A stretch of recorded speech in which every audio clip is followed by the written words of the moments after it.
production guys, so we're just gonna sit out front and just do our thing. Yeah. Nothing. Nothing like, you know, getting a call about it or nothing. Yeah, I got a text like what, 10 minutes ago or something. You're here for the comedy thing too? Comedy? Yeah. Or the performance or whatever? Pretty much. Yeah. Adrian Brown or something. Yes. Yeah, I got canceled. Wow. That's nice to know. So this here gentleman, I think he's got, will kind of get in line, and he's going to post our cancellation and what they missed out on, and maybe we'll show back up, maybe they won't. Yeah. We won't. Some guy, someone to sing some country and stuff. So I got like one song about smoking weed, and then I do some instrumentals, and then I had like a little comedy act set up. Right, but you can't. There's any places to walk to. So we gonna go to that new church here in town?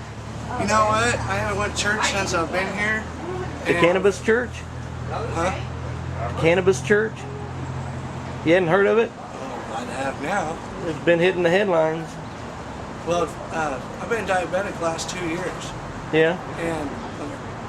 And when I got here, I was taking my diabetic medicine, and I went to the doctor. I didn't feel right. Thought I had flu or something.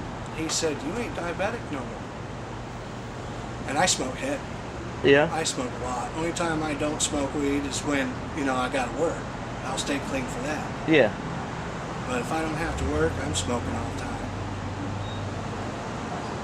Okay. Oh, you're recording it. Yeah. Well, I came here from Des I Moines, thought you Iowa, knew. and I had 2 dogs with me in that Lincoln. And I'm the type of guy that ain't gonna get rid of my dogs for a place to live. Got 2 pit bulls. So I stayed in that Lincoln for 2 weeks, calling around apartments trying to get a place to stay. Finally, I paid like $230 and got them licensed. They're mixed breed, German short hair, and I got into an apartment. And while that happened, I fell asleep wrong on my left arm, and they diagnosed me with drunken palsy. You ever heard of that? Not at all. Well, it's when a guy gets drunk, falls asleep on his arm wrong, and he wakes up the next morning and his fucking arm don't work. So I'm like, what the hell's going on? What's this? Yeah, and I've lost part of feeling in my thumb, these 2 fingers. And the last two months since I've been here, I've been training myself how to play guitar again, without being able to feel the fingertips, and doing root notes on these 2. You know how important that is. So I kind of changed how I play around and tuning on my guitar to where I don't have to use my pinky so much, and I use drop D tuning a lot. Did you want to introduce yourself? Yeah, my name's Lance McIver. I'm the real McIver, but it's Iverson Clan, Scotland. Well, I don't know how well the audio is going to pick up out here with the outside noise, but... Well, that's all right. I got a big enough mouth. All right. Well, I'll play one of my instrumentals.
You also do a comedy routine?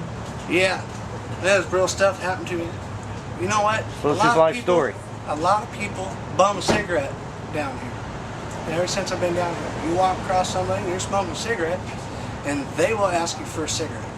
Well, of course, you gotta get a job. Came in town, got a job. A bunch of 22-year-old kids doing construction, and they're always asking cigarettes from me. And I'm kind of a compassionate guy, but hey, 4 hours for a pack of cigarettes, that's kind of ridiculous. And they'll ask anyway. Even if you tell them no, they'll still ask, and they'll ask how many is in your pack or anything. So I kind of solved that way without getting even with them, without getting into it.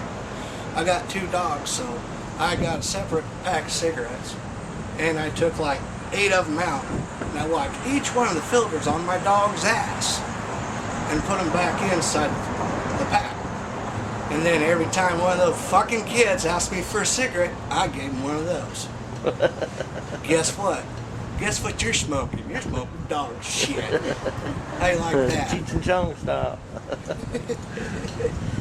And then, like when I first got into town, I was hungry as fuck. You know how you're driving along on the freeway? It's like a 7-hour drive from Des Moines. And I'm driving along and I started licking my fingers because I was thinking about barbecue. I pulled into Walmart. I had to get some dog food for my dogs, and I was hungry as hell. Run back in the back of Walmart, and I grabbed a 20-pound bag of dog food and a bag of beef jerky for myself. I opened up beef jerky, couldn't help it, and I'm eating it as I'm going up to the front to pay for everything. It's good as hell, and most delicious beef jerky I think I've ever eaten in my life. And I pulled up to the cashier, and there's a high school girl that's doing the bagging and the cashier. And the high school girl turns white as a ghost, turns her head and pukes. Right there in the right there when I walked up. And the other lady, you know, she's looking at me all funny. So I'm thinking, is my fly-in done? I'm trying to figure out what's wrong. Well, the bag of beef jerky that I had picked up back when I got the dog food happened to be a bag of dog treats. And I had been fucking eating dog treats the whole fucking way up to the front. And the high school girl noticed it and the cashier noticed it. But So, you didn't. And yeah, and they were the best beef jerky I've ever ate. And so I go ahead and paid for those suckers, and I ate the rest of the fucking bag in the car. Okay. You guys got any stories?